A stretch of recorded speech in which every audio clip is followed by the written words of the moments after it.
जी शहज़ाद जॾहिं नंढो हूंदो हो त कीअं हूंदो हो? शरारती हुयव कीअं जी हुयव? बिल्कुल नंढिला शरारती हुआसीं।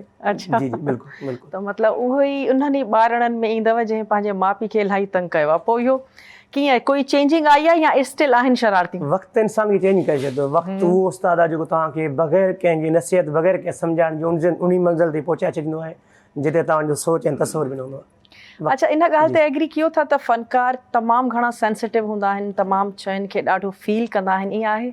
बिल्कुलु आहे। आर्टिस्ट जो नालो ई अहसासु हूंदो। कंहिं शयुनि खे जेकॾहिं असां फील ऐं महसूसु नथा कयूं त असां फ़नकार आहियूं।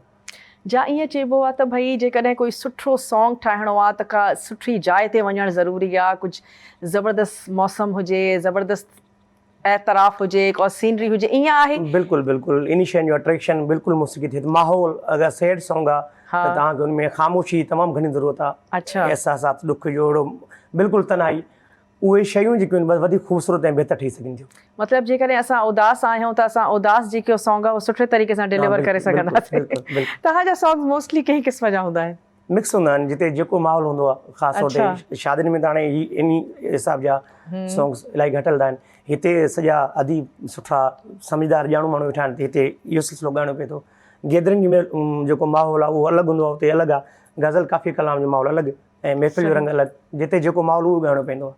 त कीअं तव्हांखे कीअं थी मोट मिले? तव्हां कीअं थो लॻे तव्हां केतिरो निभायो था मौसीक़ी सां? अल्हम्दुलिल्लाह अल्लाह अमड़ी दुआयूं गॾिन। कोशिशि त इहा ई रही आहे जिते बि परफॉर्मेंस कई आहे उस्तादनि दुआयूं गॾिन। छो जो उस्तादनि जी दुआनि खां ऐं हिननि जी जेको आहे त ड्यूटी खां अलावा हीअ शइ मिलणु ॾाढी मुश्किल आहे। अॻे मिड़े दुआयूं गॾिन। जेको हाल आहे कोशिशि कयूं पिया।